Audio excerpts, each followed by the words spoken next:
الله الرحمن الرحيم. الحمد لله والصلاة والسلام على رسول الله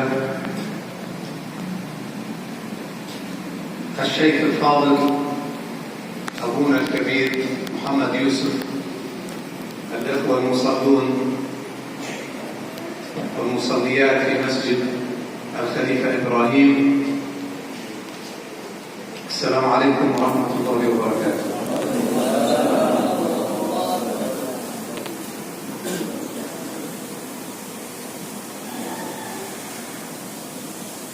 عندما دخلت أشعرني شيخنا الفاضل الشيخ محمد بأن الإسلام بخير، وبأن أهل فلسطين والقدس وغزة بخير ما دام مثل هذا النفس، مثل هذا الجهد من الشيخ، وما دامت هذه الدموع تتساقط من أخينا عضو اللجنة، هذا يدل على أخوة المسلمين وتعاطف المسلمين ومحبة وتكاتف المسلمين مع بعضهم.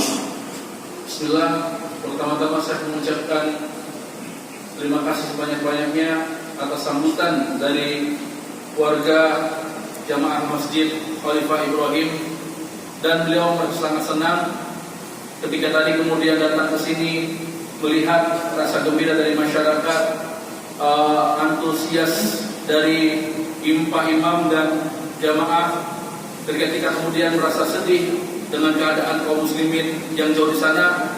Seakan-akan saya merasakan keadaan yang sangat luar biasa, ya. Yang kalau seandainya semua kaum muslimin keadaannya seperti ini, ketika melihat keadaan saudaranya yang lain yang terzalimi, pasti umat Islam akan senantiasa selalu dalam kebaikan.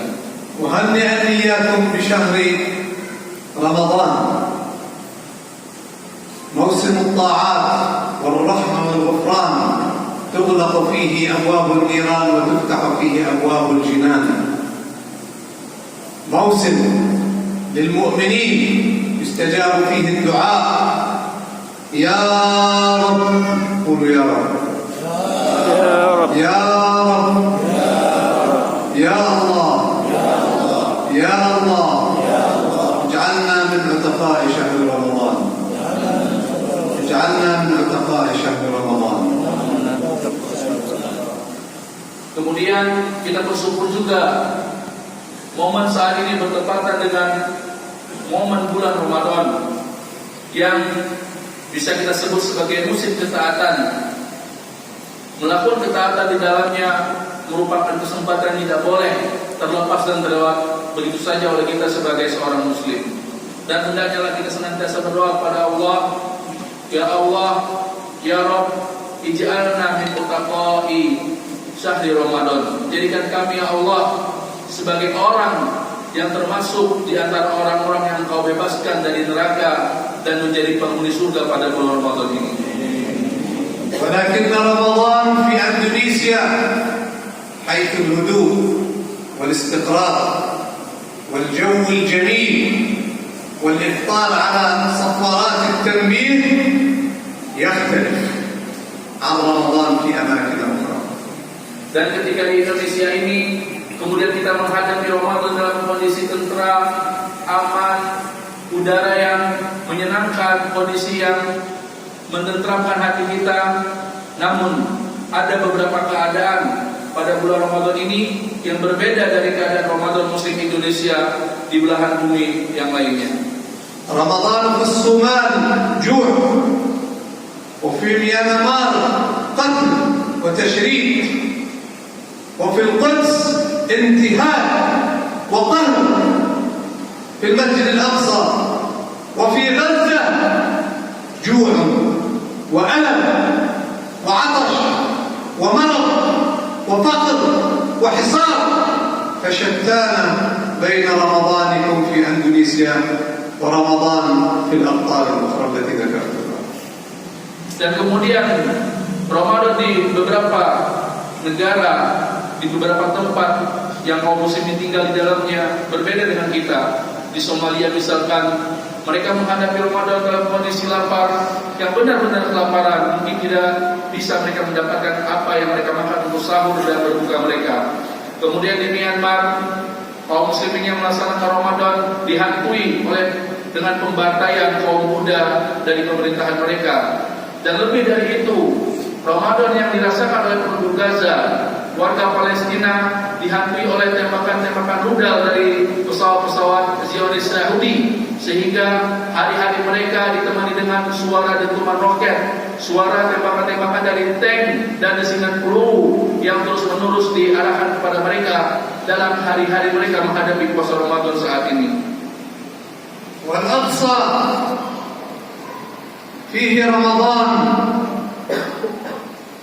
يمنع فيه التدريس وحلقات العلم ويحفر من تحته النفق لبناء الهيكل مكانه، بل ويمنع فيه أن تقول الله أكبر الله أكبر بصوت مرتفع، وإذا كبر المسلم بصوت مرتفع يسجن ويدفع غرامة مالية وأيضا يمنع من دخول المسجد الأقصى ربما سنة كاملة.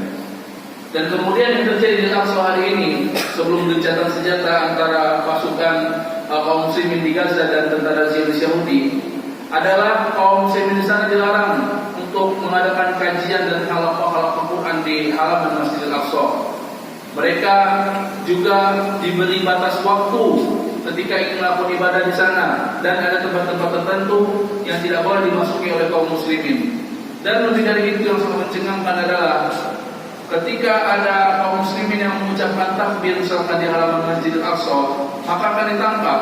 Karena sifat orang Yahudi ini, mereka itu mengecut. Kalau dengan orang takbir itu seakan-akan itu seperti suara orang ingin melakukan serangan tiba-tiba kepada mereka. Jadi mereka takut dengan suara takbir, sehingga pemerintahan Zionis Yahudi menetapkan apabila ada kaum muslimin yang bertakbir sekitar Al-Aqsa selain takbir pada waktu azan, maka harus ditangkap, kemudian diadili dengan sebab yang tidak jelas, lalu kemudian dibebani dengan denda membayar uang sekian, bahkan kemudian dia akan dilarang, namanya akan di blacklist, tidak boleh masuk lagi ke kawasan Aqsa sampai waktu tertentu. Wal-Aqsa huwa ula al-qiblatain. Dan Aqsa itu sebagaimana kita ketahui adalah kiblat pertama umat Islam. وثاني مسجد بني في الأرض بعد الكعبة والمسجد الحرام ب40 عام. Dan masjid kedua yang Nabi Adam bangun setelah Masjidil Haram sejauh 40 tahun. وثالث المساجد التي تشد إليها الرحال. Dan masjid ketiga yang kaum muslimin di seluruh dunia dianjurkan untuk melakukan perjalanan ke sana guna menziarahi Masjidil Aqsa. والصلاة فيه ب500 صلاة. Dan perbandingan sholat di Masjidil Aqsa itu adalah 500 kali lipat dibanding sholat-sholat di tempat lain. وهو موقع الطائفة المنصورة في بيت المقدس وأكناف بيت المقدس التي حدث عنها النبي محمد صلى الله عليه وسلم. Dan sebagaimana juga Nabi Shallallahu Alaihi Wasallam kabarkan bahwasanya kelak Taifah Mansurah, yaitu kelompok yang dijanjikan oleh Rasulullah untuk memenangkan kaum muslimin, akan muncul dari wilayah Al-Quds, yaitu di Masjidil Aqsa. وأرض المحشر والمنشر سيكون. Dan setelah manusia seluruhnya akan dikumpulkan di Masjidil Aqsa. وأهم ما في ذلك أن معجزة الإسراء والمعراج من مكة إلى القدس ومن الأقصى إلى السماء تمت في المسجد الأقصى، وهذه الميزة وهذه المعجزة لا توجد لأي مسجد آخر في الأرض. Dan begitu juga peristiwa Isra dan Mi'raj menjadi bukti dan keutamaan yang luar biasa yang hanya dimiliki oleh Masjid Aqsa, bahkan melebihi Masjidil Haram dalam hal ini. Yang kemudian ketika Allah mengisrakan Nabi Muhammad SAW dari Makkah menuju Al-Aqsa, kemudian memi'rajkan beliau menuju langit ketujuh dari Masjidil Aqsa. كذلك فإننا نتعبد الله سبحانه وتعالى بقراءة سورة الإسراء، وأول آية فيها سبحان الذي أسرى بعبده ليلا من المسجد الحرام إلى المسجد الأقصى. الذي باركنا حوله. Dan kemudian Masjid Aqsa juga merupakan bagian dari Quran, bagian dari ibadah kita ketika kita mentilawahkan subhanallazi asra bi abdihi lailan minal masjidil haram ila masjidil aqsa. نعم، المسجد الأقصى ليس كمسجد الاستقلال في جاكرتا أو الأزهر في مصر أو كمسجد بيت الخليفة هذا على فضله وفضلكم. المسجد الأقصى يختلف عن هذه المساجد لأن النبي محمد صلى الله عليه وسلم ليلة الإسراء والمعراج صلى خلفه جميع الأنبياء ليعلنوا أن قائدهم وأن زعيمهم هو النبي محمد صلى الله عليه وسلم. Dan Nabi Muhammad SAW telah menjadi bukti bahwasannya setiap masjid tentu memiliki keutamaan-keutamaan tersendiri. Hanya saja keutamaan yang masjid di Masjid Al-Aqsa berbeda jauh dari keutamaan-keutamaan masjid yang ada. Nabi Muhammad SAW ketika malam Isra Mi'raj itu melakukan sholat di Masjid Al-Aqsa, menjadi imam bagi seluruh para nabi, yang menunjukkan bahwasanya Nabi Muhammad adalah pemburu pada nabi dan rasul. ولذلك المسجد الأقصى بالنسبة للمسلمين تاريخ ودين وحضارة وعقيدة وقرآن وسنة يجب أن نحرره من اليهود. Sehingga bagi setiap kaum muslimin, Masjid Al-Aqsa itu adalah urusan agamanya, urusan akidahnya, berkaitan dengan Quran, berkaitan dengan sejarah umat Islam, sehingga menjadi kewajiban bagi setiap orang yang mengaku sebagai seorang muslim ikut ambil andil memperjuangkan kemerdekaan Masjidil Aqsa.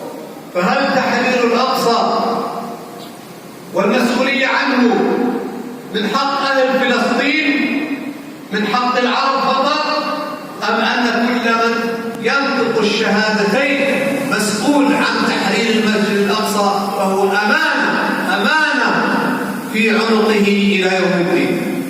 Makanya kemudian Masjid Al-Aqsa bukan hanya menjadi tanggung jawab warga Palestina ataupun Muslim Arab di sana. Karena tidak ada perbedaan antara Muslim Arab dan Muslim Indonesia.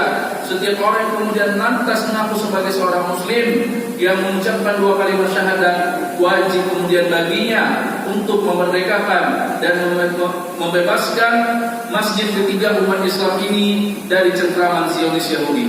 ثم قد يطرح سؤال: هل الحروب التي شنت على غزة قام بها اليهود لها علاقة بالمسجد الأقصى؟ هذا سؤال. Kemudian timbul sebuah pertanyaan, lantas kenapa kemudian Zionis Yahudi terus melakukan peperangan dan penyerangan terhadap kaum muslimin yang hari ini berada di wilayah Gaza di Palestina? Apa hubungannya dengan Masjid Al-Aqsa?